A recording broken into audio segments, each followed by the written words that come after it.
വലിയൊരു വിപ്ലവകാരിയെയാണ് ബുദ്ധദേവിന്റെ നിര്യാണത്തിലൂടെ നഷ്ടമായതെന്ന് CPIM സംസ്ഥാന സെക്രട്ടറി MV ഗോവിന്ദൻ. ലളിതമായ ജീവിതത്തിലൂടെ കമ്മ്യൂണിസ്റ്റ് ജീവിതം നയിച്ച വ്യക്തിയാണ് അദ്ദേഹമെന്നും MV ഗോവിന്ദൻ അനുസ്മരിച്ചു. പരിചയപ്പെട്ട കാലം മുതൽ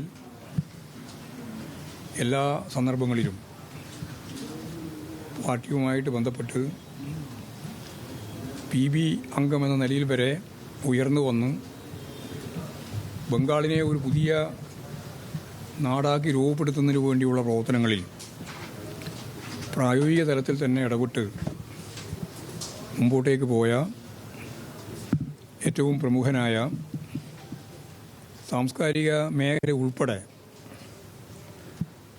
കൃത്യമായ ധാരണയോടുകൂടി ദിശാബോധത്തോടുകൂടി നയിക്കുന്നതിൽ പ്രധാനപ്പെട്ട പങ്കുവഹിച്ച ദാർശനികനായ ചിന്തകനായ ഒരു മാർക്സിസ്റ്റിനെയാണ്, ഒരു വിപ്ലവകാരിയെയാണ് നമുക്ക് നഷ്ടമായിട്ടുള്ളത്. ബംഗാളിലെ പാർട്ടിക്ക് മാത്രമല്ല, ഇന്ത്യയിൽ അങ്ങോളം ഇങ്ങോളമുള്ള CPIM-നും ഇടതുപക്ഷ ജനാധിപത്യ ശക്തികൾക്കുമെല്ലാം തീർത്താൽ തീരാത്ത നഷ്ടമാണ് അദ്ദേഹത്തിൻ്റെ വിയോഗത്തിലൂടെ ഉണ്ടായത്.